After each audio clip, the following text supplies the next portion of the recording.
થરાદના અભેપુરા ગામની કિંમતી જમીનને ખોટી રીતે બિનખેતી પરવાનગી આપીને પચાવી પાડવા સામે મૂળ જમીન માલિકે મુખ્યમંત્રી અને પ્રધાનમંત્રીને રજૂઆત કરી। બનાસકાંઠા કલેક્ટરની જાણ બહાર કલેક્ટર અને સચિવના હુકમની ઉપરવટ જઈને જમીન સંપાદનના બિનખેતી જંત્રી મુજબ મોટું વળતર મેળવવા ષડયંત્ર રચાયું હોવાના ગંભીર આક્ષેપો બદલી થયેલ અધિકારીના નામે હુકમ કરીને મળતરિયાઓએ અને અધિકારીઓએ રચ્યું કૌભાંડ।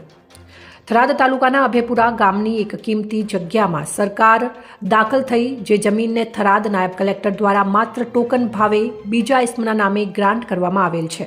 જે હુકમને અરજદારે પડકારતા બનાસકાંઠા કલેક્ટર દ્વારા હુકમને રદ કરવામાં આવેલ અને તે હુકમને સચિવ અને હાઈકોર્ટ સુધી યથાવત રાખવામાં આવેલ। તેમ છતાં હાઈકોર્ટના હુકમની ખોટી અસર આપીને રેવન્યુ અધિકારીઓએ આ જમીનને એક બીજા ઇસ્મને નામે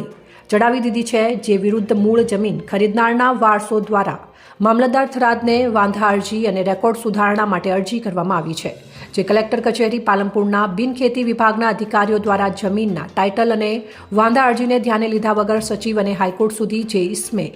કોઈ લેવા દેવા ન હતું અને કોઈ હક નથી તેવું સ્થાપિત થઈ ગયેલ છે તેવા ઇસ્મના નામે બિલકુલ ખોટી રીતે બિનખેતી પરવાનગી આપી દીધી, જેમાં આ કિસ્સામાં તાજેતરમાં બદલી થયેલ જૂના નિવાસી અધિક કલેક્ટરના નામે તેમની બદલી થયા બાદ પણ બિનખેતી પરવાનગી કલેક્ટર બનાસકાંઠાની જાણ બહાર આપી દીધેલી છે।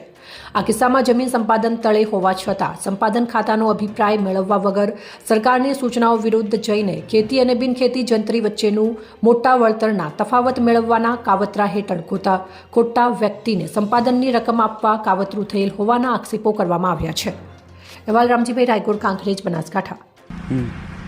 આ જમીનમાં કલેક્ટર સાહેબ તથા સચિવ સાહેબના હુકમ મારા નામના થયેલ હોવા છતાં પણ 7/12માં અસર આપવામાં આવેલ નથી, તેમજ વશરામ દિવસીનું ખોટી રીતે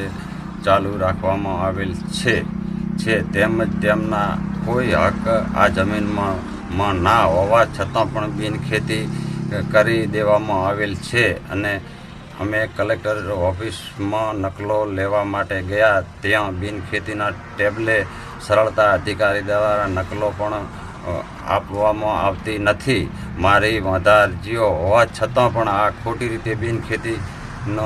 થઈ તો એમાંથી કડક ને કડક કાર્યવાહી થવી જોઈએ।